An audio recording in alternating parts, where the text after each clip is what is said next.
Tiga tingkatan orang melawan nafsu menurut Imam Al-Ghazali dalam kitab Mizan al-Amal. Manusia didorong untuk melawan dan mengendalikan nafsu mereka. Usaha manusia dalam melawan hawa nafsu tentu saja bermacam-macam, tergantung kemampuan dan kekuatan iman. Imam Al-Ghazali menyebutkan tiga tingkatan manusia dalam masalah ini. Pertama, seseorang yang sepenuhnya dikendalikan oleh nafsunya dan tidak dapat melawannya dengan cara apapun. Ini adalah kondisi manusia pada umumnya.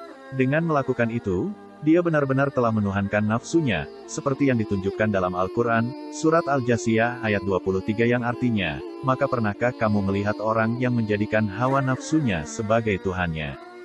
Dan Allah membiarkannya sesat dengan sepengetahuannya, dan Allah telah mengunci pendengaran dan hatinya serta meletakkan tutup atas penglihatannya.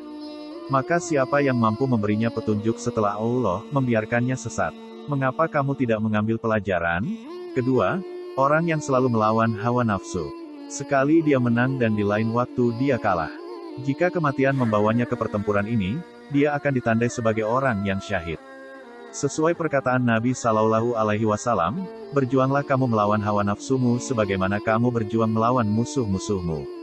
Ini merupakan tingkatan manusia yang tinggi di bawah para nabi dan wali-wali Allah. Ketiga, orang yang mampu menundukkan dan mampu mengendalikan hawa nafsu sepenuhnya.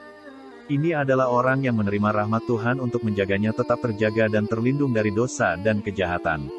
Menurut Imam Al-Ghazali, inilah tingkatan para nabi dan wali Allah. Menurut Imam Al-Ghazali, dalam melawan hawa nafsu, manusia harus ekstra hati-hati dan senantiasa waspada agar tidak tertipu. Imam Al-Ghazali mengatakan bahwa banyak orang yang merasa telah beramal dan berjuang dalam agama Allah, tanah air dan bangsanya, padahal kenyataannya mereka hanya bekerja untuk memuaskan kepentingan dan egonya sendiri. Kewaspadaan juga diperlukan karena kebingungan sering muncul antara perintah akal dan nafsu. Berbeda dengan nafsu yang biasanya membawa manusia kepada keburukan, dan nalar biasanya membawa manusia pada kebaikan. Namun, ada kalanya kita merasa tidak yakin dan tidak mampu mengenali dan mengambil keputusan. Dalam situasi seperti itu, Imam Al-Ghazali menganjurkan cara, yaitu memihak dan memilih sesuatu yang sulit daripada sesuatu yang menyenangkan. Alasannya karena kebaikan biasanya membutuhkan kerja keras dan pengorbanan, sehingga terkesan sulit dan membosankan.